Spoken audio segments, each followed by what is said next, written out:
If I come burning up the bright side of either feverishly clean or ordinary, I would hope to be forgiven, but saved first.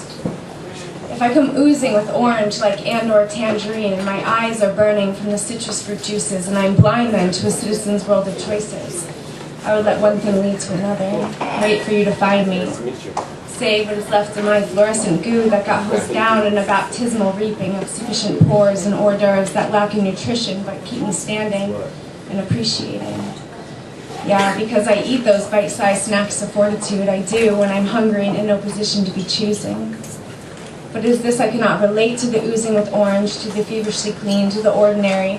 It is this I cannot explain to those who exchange and sharpen the points that needle and tattoo and dye bright colors black, who dull and discontinue burning, who spit on the blue-orange wavering coil that, if given the chance, would build and ascend a structure that could hold me. I know now my legs are strong, yes, it's true, but so is the earth and the wind and faith if you've got something good to believe in. And my knees, they will get weak, they tend to bend, and I know they can't keep me up forever. So when you come, you might find me kneeling in the dirt, clawing at the ground with my fingernails, trying to dig up some courage, to ask, to be forgiven, but saved first.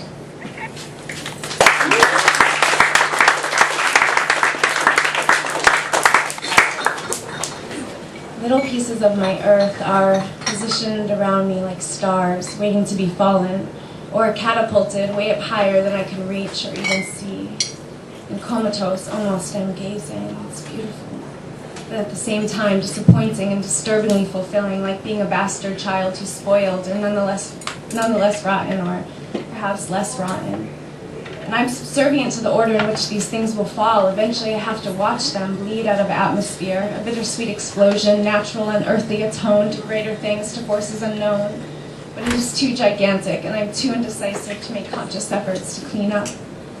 So in the stone case glazed, I am born into a structural form I call safety, from pieces of my earth that fall like cold stars around me.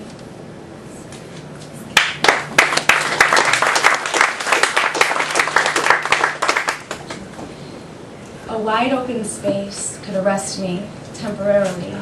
Yes, I would give up bread and roses for small doses of its clean. And if I were a muse dead at the hubris of my husband, and you were the moral in a young widow's lofty legend, if dreams dreamt were lived like one of life's curious questions, we could suspend all of our beliefs in logic and in reason. We scaled the perimeter of my iniquities, adding integer to arrive at larger integers infinitely, and with the rigid son of a mathematician's son feigning agility so I wouldn't be ashamed of him, we added soap to sponges and water to soapy sponges and sprout.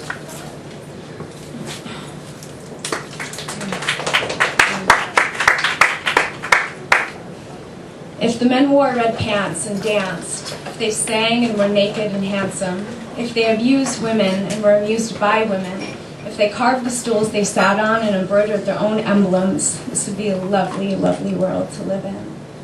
The negation of natural beauty, of gladness and life, the absence of instinct, which belongs to every bird and beast alike, the death of human intuition. What could become of such a people, I wonder, with their mechanical yells and willpower? Half corpses, don't you think? Yes, all of them. Oh, look, enjoying oneself again. Another modern form of sickness. Why don't we have the look instead of being alone in the universe and not confuse stickiness with togetherness? The poets make fools of us in our sentiments, but the body is just coming to life, and shame, which is fear, shall be chased away by fire.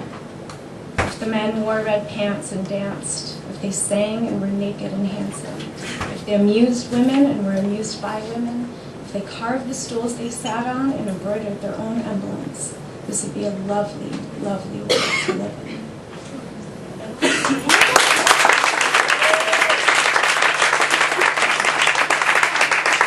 I make a magazine, and anybody that wants to be published, and I would be happy to publish your writings.